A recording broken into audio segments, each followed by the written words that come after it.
dear friends, and welcome to our podcast dedicated to sight reading through the lens of historically informed performance practice. And my name is Darina. I'm Sebastien. And today we have a special guest. We have a special guest. Hello, my name is Baptiste Romain. I was born in 1984. And what do you do? Many things, in fact. Well, first of all, I am a teacher at the Schola Cantorum. I also play. Before I was a teacher, I was a musician. I'm still a musician, hopefully. I play medieval and Renaissance instruments. I have my own ensemble. I also happen to compose music and improvise. And I think this is why you asked me to come.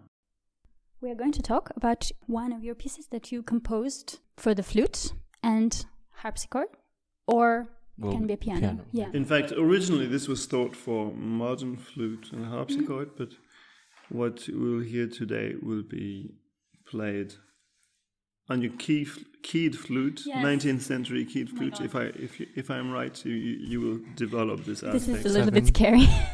I mean, good luck. Yeah, because I must mention that this flute from the 19th century, the early romantic flute, is not the same as modern flute. So it means that probably I will experience some difficulties. We'll have to find ways.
This piece was written in Basel in 2011 in an attic apartment, Dachwohnung, as people say here. One of my very good friends had just received a harpsichord, and I'm not exactly sure what the name of the builder is. It's quite a famous builder in Italy. Tuscany. Bruce Kennedy. Okay, so my friends had just received a new harpsichord made by Bruce Kennedy, and he invited me to play with him. I don't remember exactly what we did, but he at some point he had to leave, and I stayed in his apartment. He left, and I played on the harpsichord for about an hour. Not that I'm a harpsichordist at all, but I just thought that this instrument was very inspiring, very nice, and this is when I wrote this piece perhaps in 1 hour or something like this. It didn't take very long, and at the time he was together with a flute player, and I thought the two of them could play this, and this is how this piece was born. Yes. Okay, and here I see now only one page of your piece. Where is the rest? Okay, what you'll hear is just the prelude for a longer piece, which is written in notes and manuscript notes, and I never managed to finish the piece, and I never managed to transcribe it so that you could read it someday, perhaps. Hopefully. We played together a bit, and you told me that you should be like an observer. So what is your idea behind this? The character of this piece is quite meditative, I should say. Being an observer of the music and what happens around you may be perhaps most important thing in this piece. It's kind of an exploration of several modes, several I would say polar notes, not polar bears, but polar notes that are central to a certain passage, and you'll hear what it does to the listener. I don't know, you have to tell me, but it's relatively chromatic. It explores various combinations of chords. But still, there is a modal feel about the whole thing, I think, perhaps. I see those quarter tones. So what was your idea? Is to use a special fingering for them, or to reach them by like overblowing or turning the embouchure hole inside? Yeah, I mean, there are several ways of doing this. At the time, I had read quite a few pieces for contemporary flute, and this is how I came to the idea of writing quarter tones. I mean, these quarter tones are integrated into the music. They shouldn't sound as anything special, in fact. So I guess finding your own fingerings or what you do with the embouchure is really your job now, yes. I suppose. And I don't know how this will work on the romantic flute, to be fair. Yeah, I don't know either. Mystery for the performer. I also would like to talk about your feeling of the patterns of this piece, of the rhythmical structure. Because, for instance, when we read for the first time, or like first couple of times, right? I think I didn't quite reach your understanding of rhythmical texture of this piece. One of the ideas is that there is a slow pulse that runs through the piece. There are a few moments where it stops. This is when you see the fermatas. But generally, everything is placed above this rhythmical flow that is there. And this should provide a, generally speaking, very calm character. Mm-hmm. Because for me, it was a bit a feeling of... because I'm a performer and I was kind of inside of this process, of reading your music. For me, it was somewhat of a worried character, maybe, I don't know, because it was mixing with my own personality at this moment. It looks a bit worrying. I mean, some things look a bit worrying, but in fact, they should be integrated in the natural flow of the pulse. And I would like to ask our listener, Sebastien, you didn't take part in the reading process of this piece, but maybe you could tell about your what I heard. Impressions. Yeah, I didn't want to add too much because I wanted to, because I'm not playing. It feels very French in a way. Like, I don't know, when I heard it, I immediately thought of these really languid French flute pieces, and also kind of bordering on these spectral pieces that are very French. Is that a conscious thing, or is it just in your blood? It's not a conscious thing, not at all. It's interesting that you say that, but all of the music that you're mentioning, I have listened and I have listened to it and also studied to a certain extent. And also I wanted to ask about your feelings as a performer of this piece. How much of the material, of musical material, were you able to catch? For me, it was not, because first I was occupied with the text, because some additional, techniques or accidentals or quarter tones and so on with a new instrument. But for you, because you're a composer. Now that you asked me to play this on the piano, I was quite busy with getting the notes right. But also the character, obviously I was also trying to dive in again into the mood that I was in when I wrote this 10 years ago. So it's an interesting feeling because music sort of comes back to me.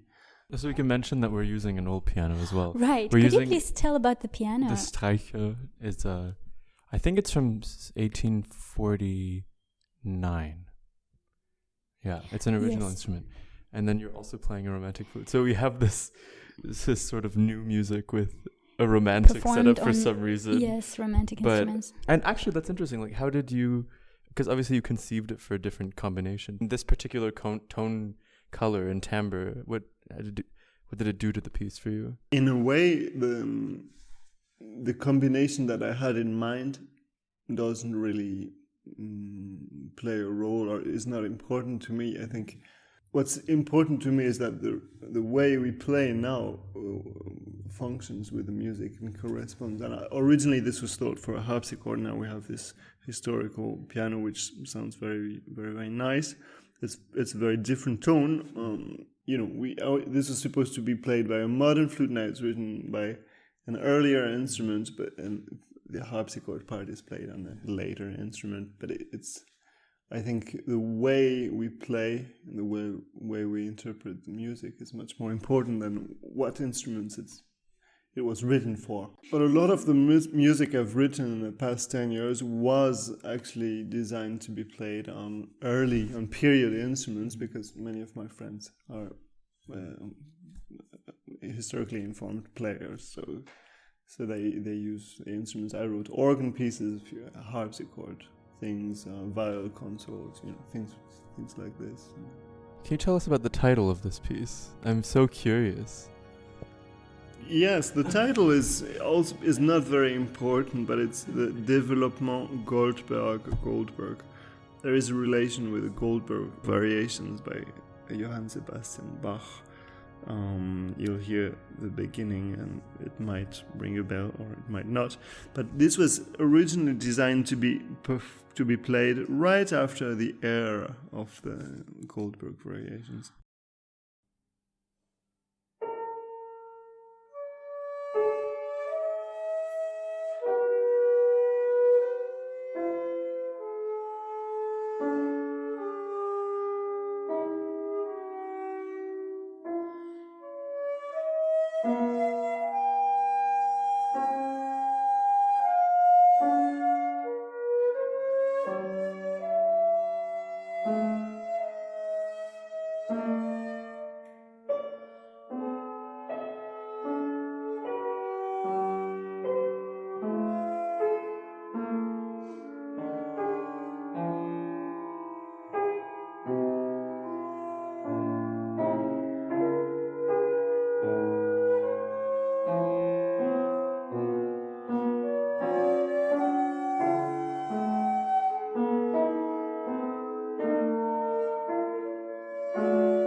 So not as a continuation, but as a little comment, as something that could happen. And this was originally integrated into a sort of play that I wrote music for and that I played myself in 2015, I suppose, December, if I remember correctly. So this is why this development thing, it's a continuation, I'd say.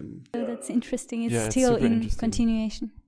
Because I'd never thought of this as a piano and flute duo, and it seems to function very well. But while I'm listening to the music, I get ideas how it could sound a little bit better or how I would like it better. So. Okay. And what was your ideas behind?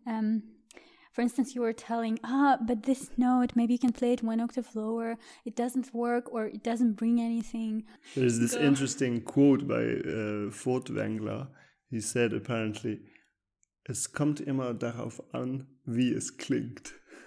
It always depends on how it sounds, which is something you could quote every day, but it is not really relevant. But it's in this case, I think I hear something and I wonder maybe could sound better if you played an octave down, or if you change the note, or if we played this note a little bit longer. For me, small changes make a lot of difference. These small adjustments make the music evolve in a different way. This flute line, so originally you mentioned before that it was written for a string instrument, right? Yeah, this was meant to be played on a viola or violin. I don't remember. Instrument that doesn't need to breathe. An instrument that doesn't need to breathe. So we had to think of breathing and getting rid of some notes so that the music breathes as well. Sebastien, how was it for you to read this intense texture? A bit tricky sometimes, because my instinct is to always listen. Yes, and then I told you, please don't listen to me because we were changing the part. Yeah. And just ignore my part. That's part of my training, I guess, as an accompanist. And then something I'm also working on in general is to not listen instead of listening too much. But with this, it's not really my idiom either. And but I love it. It's great. Yeah. Okay, so tell us more about your tricky parts. Yeah, no, there was just some parts that I was like, wow, I really can't count in 3 anymore. No, because of like certain distractions or certain from you and not you, but like your line, and I kept being like, damn, what's wrong? What's going on? It's kind of I had the same feeling in the first piece when I was like, I didn't have control anymore, and I was a bit scared, actually. Yeah, but then you have more notes. This is really quite straightforward. And it's just funny that actually simplicity is sometimes scarier than a complex texture. So we experienced some fear. Yeah, there were some moments. Especially I first read it, and then I got to this different division of the bar, and I was like, I haven't seen that in a while. But it's like it's a very simple it's not complicated. But when you only do like 17th and 18th century music. Yeah. I also noticed in the process when we were just reading for the first or second time, and then at the end something changed. So I felt this unity. Like it was one thing. I started counting. One thing was born. Yeah. So before it was just reading. Yeah.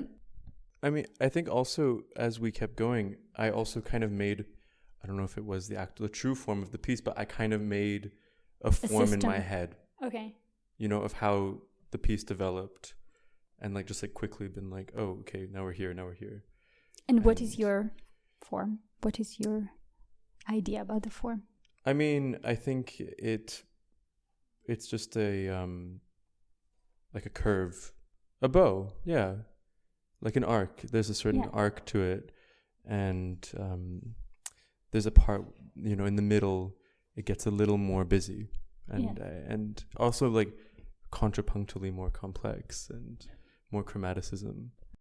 Oh, I think your description is perfect, Sebastien. It's like an arc, the first 2 parts, and then there's a third part that comes, and then they have a little discussion, but they happen to create a closure for this little. And the last 3, let's say, chords, or 4 chords, I guess. Where does this harmonic material come from? This comes from the world of modality. From Mussorgsky. I did not think of him when writing this, but. For instance, the last chord is basically a major chord with a minor 6th added to it, so it creates this sort of mixture between minor and major. Yes, there's a more Lydian chord preceding it, which is with an augmented 4th, between the root of the chord, which is not the bass. It's getting very technical, you know. But just all these things that are combined, which come from medieval and Renaissance music, but of course they don't sound medieval. But yeah, that's very interesting. I find that you compose in your own style with this influence.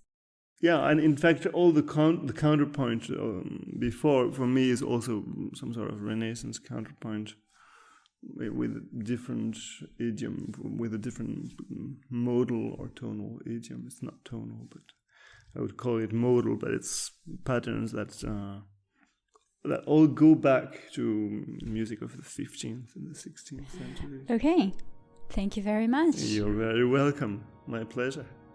And see you next week.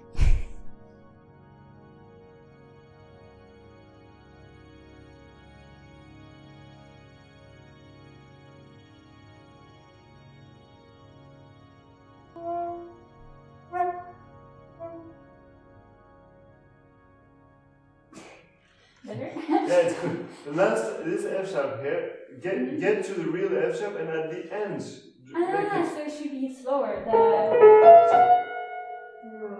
Okay. So actually, all these quarter notes, try to make them longer. Also, this one here, this one is long. This is also long. Okay. And this one too. No stress. Yeah. The contemporary only. No stress. That's but this one was. It's getting on the way. It's on the way.